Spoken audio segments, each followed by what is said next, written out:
Snow is falling sideways. The wind has teeth. Your breath freezes before it even leaves your mouth. And somewhere behind you, the fire you've been feeding for 6 straight hours is losing the fight against the dark. There is no heater, no insulated jacket, no emergency shelter a helicopter can find.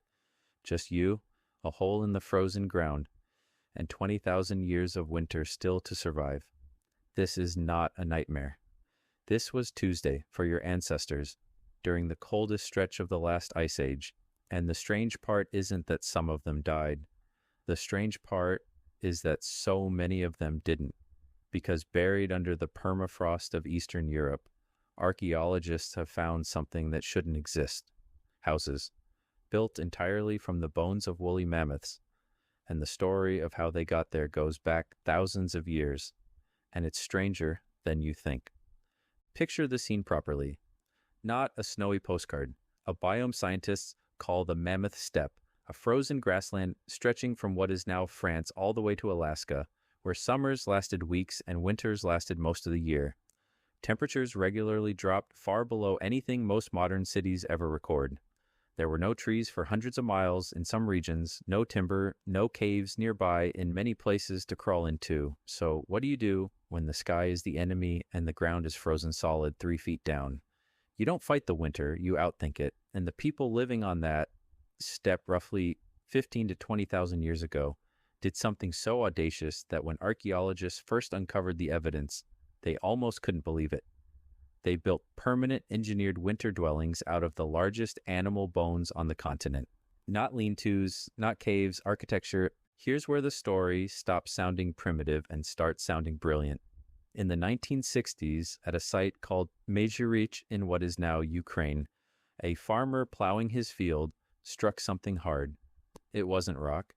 It was a mammoth skull, deliberately placed, part of a wall. Soviet archaeologist Ivan Pidoplichko led the excavation that followed, and what his team uncovered wasn't a random pile of bones. It was a structure, 4 separate circular dwellings, each built from dozens of mammoth bones, stacked and interlocked with real engineering logic.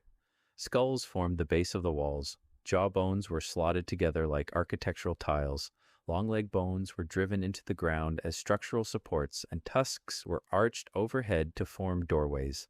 One of these huts alone used bones from an estimated 14 to 15 individual mammoths. Decode that for a second.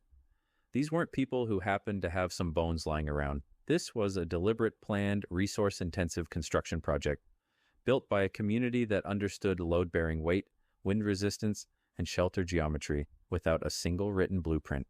Ask yourself the obvious question, why bones and not wood? Because on the open steppe, wood barely existed, but dead mammoths did.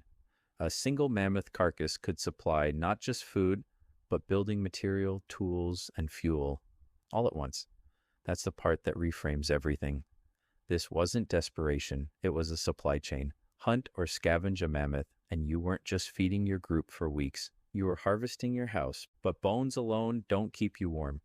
Bones don't burn well, and without fuel, a Mammoth-Bone hut is just a very elaborate windbreak.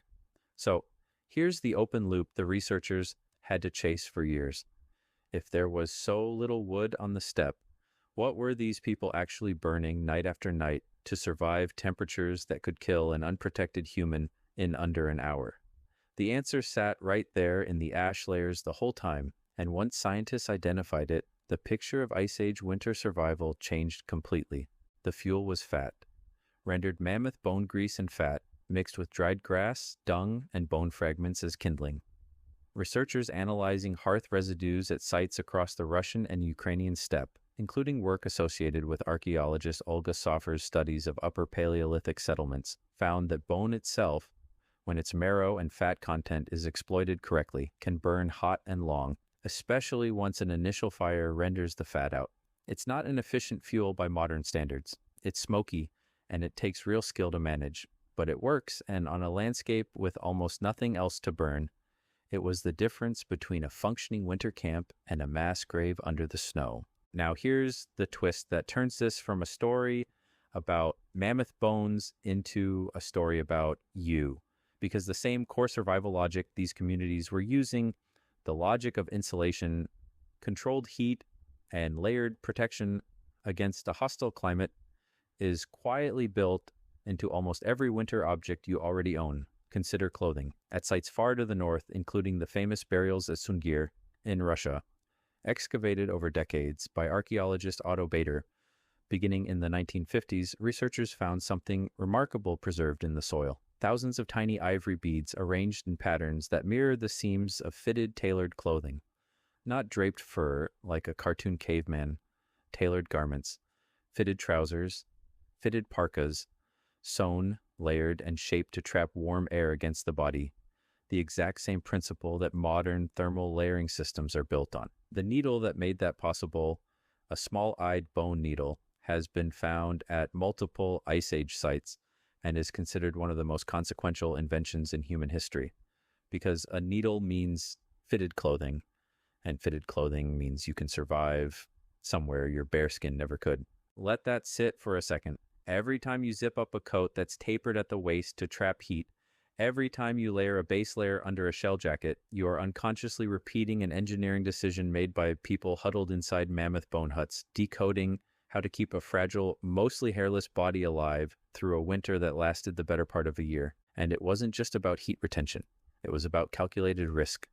Sewing with a bone needle sounds simple until you try to picture doing it with frozen fingers. By firelight, using sinuous thread, in a shelter where one torn seam could mean frostbite within the hour. Every stitch was a small bet against death. Multiply that by thousands of garments, across thousands of winters, and you start to see clothing not as decoration, but as one of the single most important technologies our species ever developed. Some researchers studying the spread of body lice, which evolved specifically to live in worn clothing rather than hair, have used genetic dating to estimate that tailored garments may stretch back over 100,000 years, far earlier than the Sungir beads themselves. Which means this wasn't a one-time breakthrough. It was a technology so essential that it had already reshaped human biology long before anyone carved a mammoth bone hut. It wasn't only the open steppe either. Winter had to be outthought everywhere humans pushed into cold latitudes, and each region solved it slightly differently, which tells you something important. This wasn't luck. It was accumulated, transmitted knowledge. Neanderthals, tens of thousands of years earlier, and in a colder, harsher Ice Age Europe, were building fire in ways researchers only recently confirmed were deliberate and controlled rather than opportunistic. Archaeologist Will Robrooks and colleagues examining sites like Beech's Pit in England and Ice Age layers across northern Europe found consistent, structured hearth evidence stretching back roughly 400,000 years, showing repeated planned fire use, not just scavenged wildfire embers.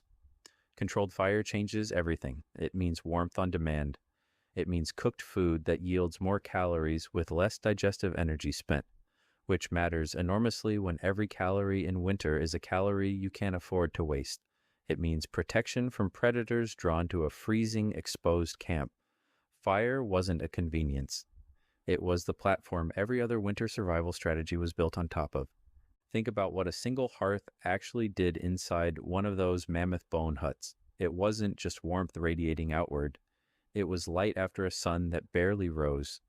It was a gathering point where tools were repaired, where hides were scraped and stretched, where children learned by watching, huddled close enough to feel the heat on their faces. Excavated hearths at Mezhirich and similar sites show repeated use in the exact same spots year after year, which tells archaeologists these weren't temporary camps abandoned after one storm. They were returned to season after season, which means the people living there had somewhere else to go for part of the year and a reason to come back. That single detail flips the old image of Ice Age humans as constantly wandering, barely surviving nomads. These were planners. They were mapping the landscape, tracking migrating herds, and choosing deliberately where winter would be fought and won. Here's the deep dive that really reframes the whole picture, though. Because it isn't just about staying warm, it's about staying fed when the entire visible world has gone white and dead. Winter meant most plant food vanished. Herds migrated or scattered, so ancient winter survival across dozens of cultures converged independently on the same brutal-sounding but brilliant solution. Eat the fat, not just the meat. Lean meat alone in extreme cold can actually be dangerous. The body burns huge amounts of energy digesting protein and struggles to get enough usable calories from lean meat alone in deep winter, a phenomenon sometimes called rabbit starvation by later Arctic researchers studying traditional Inuit diets. Fat, by contrast, is dense, efficient, slow-burning energy, exactly what a body fighting to maintain core temperature desperately needs. So across Ice Age Europe, across Arctic hunting cultures, across steppe communities living beside mammoth and bison herds, the pattern repeats. Prioritize the fat, store it, render it, preserve meat by freezing it directly in the permafrost, effectively building natural underground freezers thousands of years before refrigeration existed. Excavated pit features at several mammoth steppe sites appear to have functioned exactly this way, as deliberate cold storage, keeping meat edible across the entire winter season. Think about how quietly radical that is.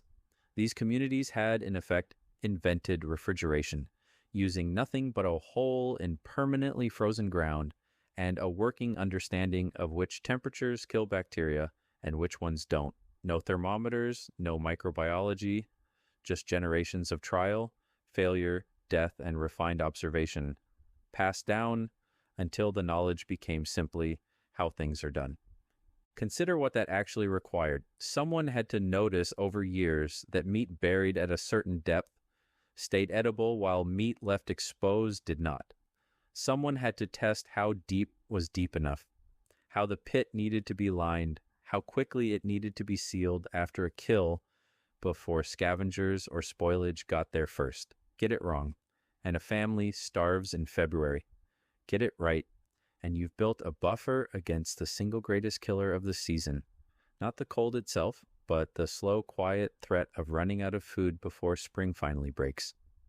Zoologists and archaeologists studying butchery marks on bones from these pits have found cut patterns consistent with portioning meat specifically for storage, not immediate consumption. Further evidence this was planned provisioning, not improvisation. And that's really the current running underneath every part of the story. None of it, the bone architecture, the rendered fat fuel, the tailored clothing, the underground cold storage, was invented by one genius in one lucky winter. It was assembled slowly, brutally, over countless generations by people who didn't get a second chance if they got it wrong. Every Mammoth-Bone hut standing at Mezhirich represents not just one winter survived, but an entire inherited playbook, refined by ancestors who froze, who starved, who tried something different the next year, until eventually the playbook worked well enough that a community could last season after season on a landscape with almost nothing to offer except cold. So bring it back to you right now, wherever you're sitting. The parka in your closet with the fitted waist, the insulated tumbler keeping your coffee hot for hours through trapped air layers, the freezer humming quietly in your kitchen, holding meat at a stable, cold temperature so it doesn't spoil. Even your instinct to eat something rich and warming on the coldest day of the year, or to crank the heat and gather everyone in one room instead of spreading out through a cold house. Every one of those small automatic choices is a direct descendant of decisions made by people who had no fallback plan, no thermostat, and no way to call for help if the fire went out. None of that is modern invention from nothing. It's inherited engineering refined across 20,000 winters by people who had no metal, no glass, no electricity, and who still, somehow, figured out how to turn a frozen, hostile continent into somewhere a human being could actually live. Snow is still falling sideways somewhere in the world tonight. And somewhere inside that cold, the same quiet, stubborn ingenuity that built a house out of mammoth bones is still keeping people alive.